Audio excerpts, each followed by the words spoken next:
योगस्थ भव। Rejection, detection, ignorance, छोड़ दिया, उपेक्षा कर दी, मेरी बात समझ में नहीं आती। मैं जितना उनके पीछे जाती हूं, वो उतना ही मुझसे दूर जाने की कोशिश करते हैं। मैं जानती हूं कि वो मेरी ही आत्मा का एक हिस्सा हैं, मेरे ट्विन फ्लेम हैं, मेरे ट्विन सोल हैं, पर उनको ये बात समझ में नहीं आती। वो कहते हैं ये बेकार की बातें हैं। वो मेरा उपहास उड़ाते हैं, मेरा मजाक बनाते हैं, और मैं ये जानती हूं कि I am chasing and he is running away.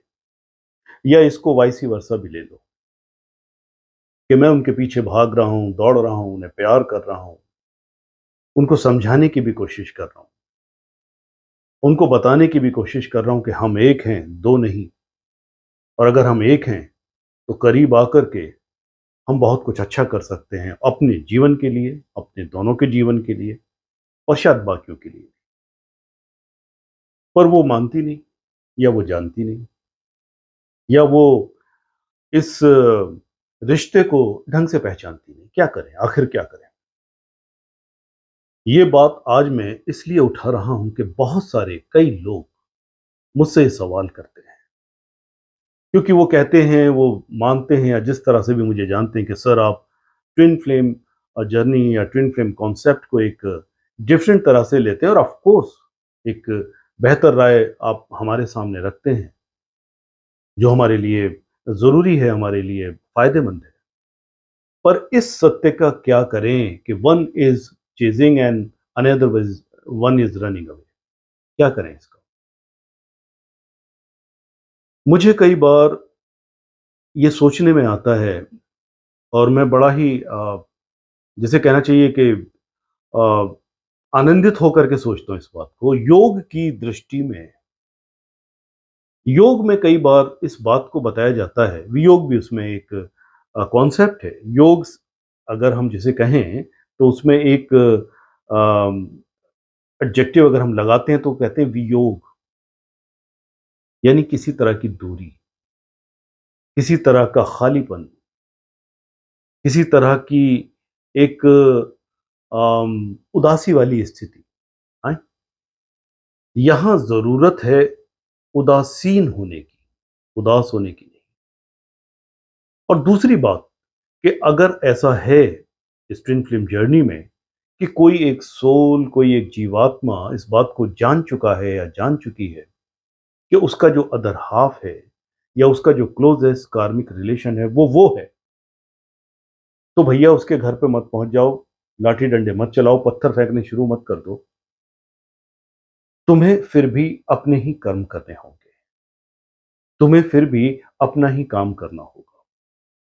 योग की मैंने बात करी, तो योगिक डिसिप्लिन या योगिक मैनेजमेंट या यौगिक प्रबंधन आपके बहुत काम आ सकता है। एक सूत्र आता है, मैत्री करुणा मुदिता उपेक्षा।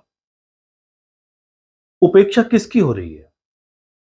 सपोज कि आप किसी को प्यार करते हो, या आप ये जान चुके हो, हमने मान लिया कि जो व्यक्ति भौतिक शरीर में है वो आपका क्लोजेस्ट कार्मिक रिलेशन है। बेहतर है आप उसे बताओ, अगर किसी तरह बता सकते हो। सपोज उसे समझ में नहीं आता, आपके बच्चे को भी तो समझ में नहीं आता, कई बार वो आपकी बातें नहीं मानता, आपका बेटा, आपकी बेटी, आपके पति, आपके पिता, वो तो हमारे बिल्कुल साथ में रहते हैं, कई बार वो भी हमारी बात नहीं मानते। कई बार हम उनसे बहुत जुड़े हुए होते हैं, भावनाओं से जुड़े हुए होते हैं, हर तरह से जुड़े हुए होते हैं, पर वो इस बात की ज़्यादा परवाह नहीं करते। क्यों? क्योंकि जो डिफरेंट बॉडी में है, जो दूसरे शरीर में है, चाहे वो आपकी आत्मा के बिल्कुल क्लोज़ ही हो, उसके अपने कुछ संस्कार हैं।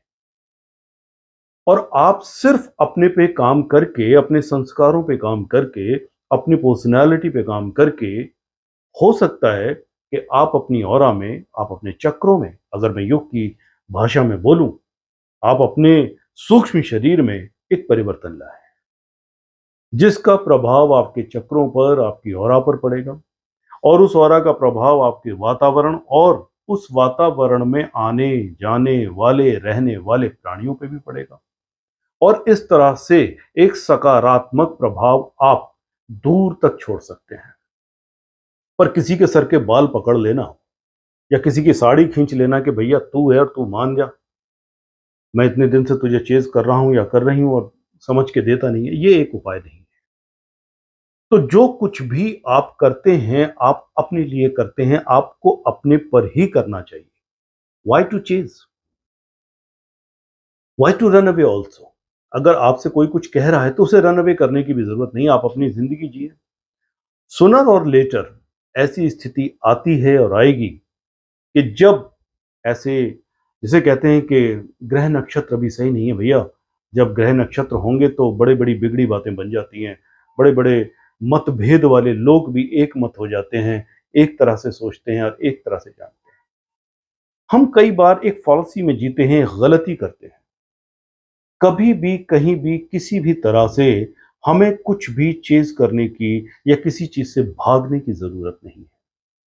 हमारे अपने संस्कार, हमारी अपनी परिस्थितियाँ, हमारे अपने कर्म स्वतः ही हमारे सामने वो परिस्थितियाँ लाके खड़ा कर देते हैं, जिनके ज़रिए हम एक समझ का निर्णय ले सकते हैं। तो बेहतर है आप अपनी साधना करें और अगर आपको पता भी है कि कोई व्यक्ति है, स्त्री या पुरुष, जो कि आपका ट्विन है, ट्विन सोल है, अच्छी बात है। अगर वो कहने से, बतलाने से नहीं मानता है, तो कोई बात नहीं। आप अपनी यात्रा करें, आप अपना जीवन जिएँ। स्वतः ही अपने पे काम करते-करते जिसे आप इनर वर्क कहते हो, इनर हीलिंग कहते हो या जैसा मैं कहता हूँ बहुत सारी साधनाएँ हैं, ध्यान करिए, योग करिए, अपने पर काम करिए, तो जो कुछ भी आपके लिए ज़रूरी है वो स्वतः आपके परिधि में, आपके जीवन क्षेत्र में, आपकी आत्मा के क्षेत्र में आ ही जाएगा। No running away, just getting inside. योगस्थु।